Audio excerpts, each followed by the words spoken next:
മുൻ മുഖ്യമന്ത്രി പ്രതിപക്ഷ നേതാവ് പിണറായി വിജയന്റെ മകൾ വീണ ടി നാളെ ഇഡിക്ക് മുന്നിൽ ഹാജരാകില്ല. മറ്റൊരു ദിവസം ഹാജരാകാം എന്ന് വീണ വ്യക്തമാക്കിയിരിക്കുന്നു. ആരോഗ്യ പ്രശ്നങ്ങൾ ചൂണ്ടിക്കാട്ടിയാണ് വീണ ഇത്തരത്തിൽ മറ്റൊരു ദിവസം ആവശ്യപ്പെട്ടിട്ടുള്ളത്. അതായത് മാസപ്പടി കേസിൽ ആണ് വീണ നാളെ ഹാജരാകേണ്ടിയിരുന്നത്. ഇഡി നാളെ ഹാജരാകണം എന്ന് ആവശ്യപ്പെട്ടുകൊണ്ട് സമൻസ് അയച്ചിരുന്നു.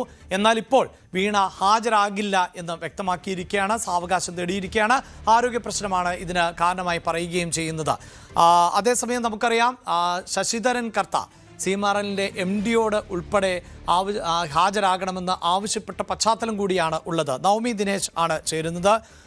നവമി, നേരത്തെ തന്നെ അത്തരം സൂചനകൾ ഉണ്ടായിരുന്നു, ആരോഗ്യ പ്രശ്നങ്ങളൊക്കെ പറഞ്ഞ് മാറി നിൽക്കുവാനുള്ള സാധ്യതയുണ്ട് എന്ന് പൊതുവെ വിലയിരുത്തപ്പെട്ടിരുന്നു. പക്ഷേ ഒരാളുടെ ആരോഗ്യ പ്രശ്നമാണ്, അതുകൊണ്ട് നമുക്കതിൽ മറ്റൊന്നും പറയാനില്ല. അപ്പോൾ ഇഡി വീണ്ടും സമൻസ് അയക്കുക എന്നതിലേക്ക് കടക്കും എന്നല്ലേ നമുക്ക് മനസ്സിലാക്കാൻ സാധിക്കുന്നത്?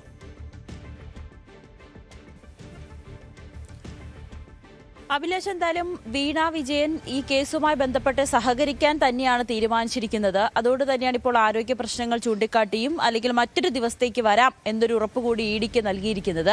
അല്ല എന്നുണ്ടെങ്കിൽ സാധാരണ കോടതിയെ സമീപിക്കാനാണ് സാധ്യത. എന്തായാലും അത്തരത്തിലുള്ള നീക്കത്തിലേക്കൊന്നും വീണ കടന്നിട്ടില്ല. നിലവിൽ തന്റെ ആരോഗ്യ പ്രശ്നങ്ങൾ ചൂണ്ടിക്കാട്ടിക്കൊണ്ട് നാളെ ഹാജരാകാൻ കഴിയില്ല, പകരം മറ്റൊരു ദിവസത്തേക്ക് ഡേറ്റ് തന്നാൽ അതിന് ഉറപ്പായിട്ടും വരാമെന്നൊരു മറുപടിയാണ് മെയിൽ മുഖേന ഇഡിക്ക് നൽകിയിരിക്കുന്നത്. തീർച്ചയായും നവമി, ഇതില് CMRLന്റെ വാദത്തിനിടയിൽ സുപ്രീം കോടതിയെ സമീപിക്കാൻ സാവകാശം തേടിയിരുന്നു. പക്ഷേ കോടതി നിങ്ങൾ കോടതിയെ സമീപിക്കുകയോ ചെയ്യാതിരിക്കുകയോ ചെയ്യാം, അതുവരെ ഇഡിക്ക് തുടർ നടപടികൾ പാടില്ല എന്ന് പറയാൻ സാധിക്കില്ല എന്നുകൂടി കോടതി വ്യക്തമാക്കിയിരുന്നു. അപ്പോൾ നിയമ നടപടിക്ക് പോകാതിരിക്കട്ടെ, പക്ഷേ അത് ഇഡിയെ തടസ്സപ്പെടുത്തില്ല എന്നുള്ളതാണല്ലോ നമുക്ക് ആ കോടതി വിധിയിൽ നിന്ന് മനസ്സിലാവുകയും ചെയ്തിട്ടുള്ളത്.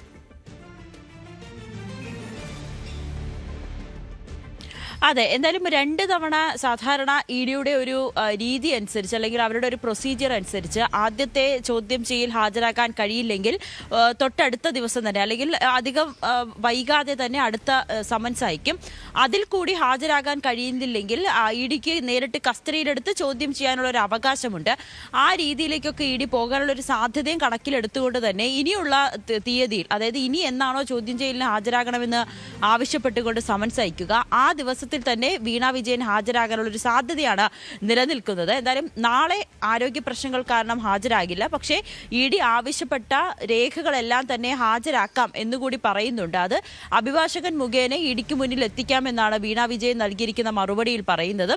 ഇന്ന് തന്നെ മറ്റൊരു ദിവസത്തേക്കുള്ള നോട്ടീസ് അയക്കും, സമൻസ് അയക്കുമെന്നാണ് ഇഡി ഉദ്യോഗസ്ഥർ വ്യക്തമാക്കുന്നത്. അതിനി എന്നാണെന്ന് മാത്രം അറിഞ്ഞാൽ മതി. എന്തായാലും ഈ കേസുമായി ബന്ധപ്പെട്ട് കോടതി വരെ മറ്റു തടസ്സങ്ങളില്ല എന്ന് പറഞ്ഞ സാഹചര്യത്തിൽ വേഗത്തിലാക്കുക എന്നത് തന്നെയാണ് ഇഡിയുടെ ലക്ഷ്യം.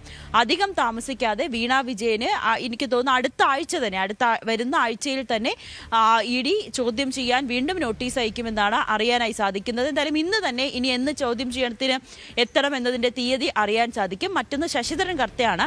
അദ്ദേഹത്തിന് ആരോഗ്യ പ്രശ്നങ്ങളുണ്ട്, പക്ഷേ ഇതുവരെയും ഇഡിക്ക് മുന്നിൽ ഹാജരാകില്ല എന്നൊരു നിലപാട് അദ്ദേഹം എടുത്തിട്ടില്ല. അത്തരത്തിലുള്ള മറുപടി ഇഡിക്ക് നൽകിയിട്ടുമില്ല. ചിലപ്പോൾ നാളെ ഹാജരായിരിക്കും, അല്ലെങ്കിൽ അദ്ദേഹവും ആരോഗ്യ പ്രശ്നങ്ങൾ ചൂണ്ടിക്കാട്ടുകയാണെങ്കിൽ മറ്റൊരു ദിവസത്തേക്ക് തന്നെയായിരിക്കും ഇഡി തീയതി കൊടുക്കുക. പക്ഷേ ഇനിയും നീണ്ടുപോയാൽ കടുത്ത നടപടികളിലേക്ക് ഇഡി കടക്കുകയും ചെയ്യും. ശരി, അവിടെ നവമി, ഇഡി നോട്ടീസ് നൽകിയിട്ടുള്ളത് വീണയ്ക്ക് മാത്രമായിരുന്നില്ല, CMRL ഉൾപ്പെടെയുള്ള ഉദ്യോഗസ്ഥർ ശശിധരൻ കർത്തയ്ക്ക് അടക്കമാണ് നൽകിയിട്ടുള്ളത്. ഇവർ ഹാജരാകുന്നുണ്ടോ എന്നതിൽ വ്യക്തത കൈവന്നിട്ടുണ്ടോ?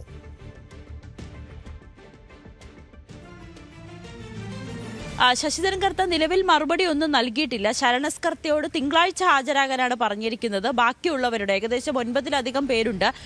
ഈ വീണ വിജയനും ശശിധരൻ കർത്തയും നാളെ, അതായത് മാസപ്പടി കേസിൽ നാളെ മുതലാണ് ഇഡിയുടെ ചോദ്യം ചെയ്യൽ ആരംഭിക്കുന്നത്. ആദ്യമായിട്ട് വീണയെയും അതോടൊപ്പം തന്നെ ശശിധരൻ കർത്തേനെയാണ് ഹാജരാകാൻ ആവശ്യപ്പെട്ടിരിക്കുന്നത്. വീണ ഇപ്പോൾ ഹാജരാകില്ല എന്ന് പറഞ്ഞിരിക്കുന്ന സാഹചര്യത്തിൽ ശശിധരൻ കർത്ത നാളെ വന്നേക്കും. ചിലപ്പോൾ ഇന്ന് ആരോഗ്യ പ്രശ്നങ്ങൾ ചൂണ്ടിക്കാട്ടി മറുപടി നൽകാനുള്ളൊരു സാധ്യതയുണ്ട്. അങ്ങനെയാണെങ്കിൽ അതിന് മറ്റൊരു ദിവസത്തേക്ക് ഈ 2 പേർക്കും നോട്ടീസ് അയക്കും. പിന്നീട് തിങ്കളാഴ്ച മുതലുള്ള ബാക്കി ചോദ്യം ചെയ്യലുകൾ ആരംഭിക്കും. അതിൽ ശരണസ് കർത്തയോട് തിങ്കളാഴ്ച ഹാജരാകാൻ ആവശ്യപ്പെട്ടിട്ടുണ്ട്. മറ്റ് ഉദ്യോഗസ്ഥർ CMRലെ മറ്റ് ജീവനക്കാർ അവരോടും വരും ദിവസങ്ങളിൽ ചൊവ്വാഴ്ച മുതലുള്ള ദിവസങ്ങളിൽ ഹാജരാകാനാണ് ആവശ്യപ്പെട്ടിരിക്കുന്നത്. അവരിൽ നിന്നും പ്രധാനമായും ചോദിച്ചറിയുന്നത് ഈ ഒരു മാസപ്പടി കേസുമായി ബന്ധപ്പെട്ട് CMRലും എക്സാലോജിക്കും തമ്മിൽ എന്ത് സാമ്പത്തിക ഇടപാടാണ് നടത്തിയത്, അതിൽ ഇവർക്ക് എന്തെങ്കിലും പങ്കുണ്ടോ, എന്തിനാണ് വീണ വിജയന്റെ അക്കൗണ്ടിലടക്കം ഈ പണം കൈമാറിയത്, എന്ത് സേവനമാണ് ഈ കമ്പനി നൽകിയത് എന്നീ കാര്യങ്ങളാണ് ചോദിച്ചറിയുന്നത്. അതിൽ ജീവനക്കാർക്ക് ഇതിൽ പങ്കുണ്ടോ എന്നാണ്. പക്ഷേ ജീവനക്കാർ നേരത്തെ തന്നെ നൽകിയ മൊഴി അനുസരിച്ച് അത് ശശിധരൻ കർത്തയ്ക്ക് മാത്രം അറിയാവുന്ന കാര്യമാണ്. ഈ എക്സാലോജിക് കമ്പനിയുമായിട്ടുള്ള ഇടപാടുകളെ കുറിച്ച് ജീവനക്കാർക്ക് അറിയില്ല എന്നൊരു മൊഴി നൽകിയെങ്കിൽ പോലും അത് പൂർണ്ണമായ വിശ്വാസത്തിൽ എടുത്തിട്ടില്ല. എന്തായാലും ഇനിയുള്ള ചോദ്യം ചെയ്യലും കൂടുതൽ വിവരങ്ങൾ ഈ സുരേഷ് കുമാർ അടക്കമുള്ളവരുണ്ട്, അവരിൽ നിന്നും കൂടുതൽ വിവരങ്ങൾ കിട്ടിയേക്കാം എന്നൊരു ധാരണയിൽ തന്നെയാണ് ED ഇപ്പോൾ ചോദ്യം ചെയ്യലിലേക്ക് കടന്നിരിക്കുന്നത്. ഒപ്പം ED ശേഖരിച്ചു വെച്ച തെളിവുകൾ നിരത്തിയുള്ളൊരു ചോദ്യം ചെയ്യലായിരിക്കും ഇനിയുള്ളത്. ഒപ്പം വീണ വിജയന്റെ മൊബൈൽ ഫോണും ശശിധരൻ കർത്തയുടെ ലാപ്ടോപ്പും ശാസ്ത്രീയ പരിശോധനയ്ക്കായി അയച്ചിട്ടുമുണ്ട്. അതിന്റെയൊക്കെ ഫലത്തിന് വേണ്ടി കാത്തിരിക്കുകയാണ്. അതും വേഗത്തിൽ കിട്ടും. അതിനുശേഷമായിരിക്കും കൂടുതൽ ചോദ്യം ചെയ്യലുകളും കൂടുതൽ തെളിവ് ശേഖരണവും ഒക്കെ EDയുടെ ഭാഗത്ത് നിന്ന് ഉണ്ടാകുക. അഭിലാഷ്. വളരെ കൃത്യമായി പ്രേക്ഷകരോട് സൂചിപ്പിക്കാനുള്ളത്, ഇതൊരു സാമ്പത്തിക തട്ടിപ്പ് കേസാണ്. അതുകൊണ്ട് നമ്മൾ ഈ സിനിമയിലൊക്കെ കാണുന്നത് പോലെയുള്ള ഒരു ചോദ്യം ചെയ്യലേ അല്ല, മറിച്ച് ഇവിടെ അറിയേണ്ടത് എക്സാലോജിക് എന്ന കമ്പനിയുമായി എന്ത് ഡീലാണ് ഉണ്ടായിരുന്നത്, എന്ത് സേവനം ആണ് എക്സാലോജിക്കും വീണയും പ്രതിമാസം 8 ലക്ഷം രൂപ വീതം CMRL നൽകിക്കൊണ്ടിരിക്കാൻ തക്ക തരത്തിൽ നടത്തിയത്, ആ സാമ്പത്തിക ഇടപാടുകൾ എങ്ങനെയായിരുന്നു, ഈ പണം എവിടെയാണ് ചെലവാക്കിയത് എന്ന ചോദ്യങ്ങൾക്ക് അതിന് ഡോക്യുമെൻ്റ് സഹിതം മാത്രമാണ് മറുപടി നൽകാൻ സാധിക്കുകയുള്ളൂ. അതായത് വീണയെ സംബന്ധിച്ചിടത്തോളം അവർക്ക് ബാങ്ക് സ്റ്റേറ്റ്മെൻറ്റുകൾ ഉണ്ടാകും, ആ പണം എങ്ങനെ കൈകാര്യം ചെയ്തു എന്നതിന് ഡോക്യുമെൻറ്റുകൾ ഉണ്ടാകും. ഇതെല്ലാം കൃത്യമായി EDക്ക് മുന്നിലേക്ക് നൽകുക എന്നതാണ്. അവിടെയാണ് ഒരു പക്ഷേ വീണ ഹാജരാകാതിരിക്കുന്നതിൻ്റെ തന്ത്രവും. അതായത് CMRLന്റെ മറ്റുദ്യോഗസ്ഥർ അന്വേഷണ സംഘത്തിന് മുന്നിലേക്ക് എത്തുമ്പോൾ ചോദ്യങ്ങളുടെ സ്വഭാവം സ്വാഭാവികമായിട്ടും മനസ്സിലാക്കാൻ സാധിക്കും. നേരത്തെ തന്നെ എഴുതി തയ്യാറാക്കുന്ന ചോദ്യങ്ങളായിരിക്കും. ഇപ്പോൾ P. ചിദംബരം INS മാക്സ് കേസിൽ INS മീഡിയ കേസിൽ P. ചിദംബരത്തിന് എഴുതി കൊടുത്ത ചോദ്യങ്ങളായിരുന്നു. ആ ചോദ്യത്തിന് അദ്ദേഹം മറുപടിയും എഴുതിയാണ് നൽകിയത് എന്നുള്ളതാണ്. അപ്പോൾ ഒരുപക്ഷെ വീണയ്ക്കും അത്തരത്തിലുള്ള ചോദ്യങ്ങളാകാം നൽകുന്നത്. അതിന് വീണയ്ക്ക് അവരുടെ അക്കൗണ്ടന്റുകളുടെ അല്ലെങ്കിൽ CA ഉദ്യോഗസ്ഥൻ്റെ ഒക്കെ സഹായം തേടി ആ ഡോക്യുമെൻറ്റുകൾ സബ്മിറ്റ് ചെയ്യാം.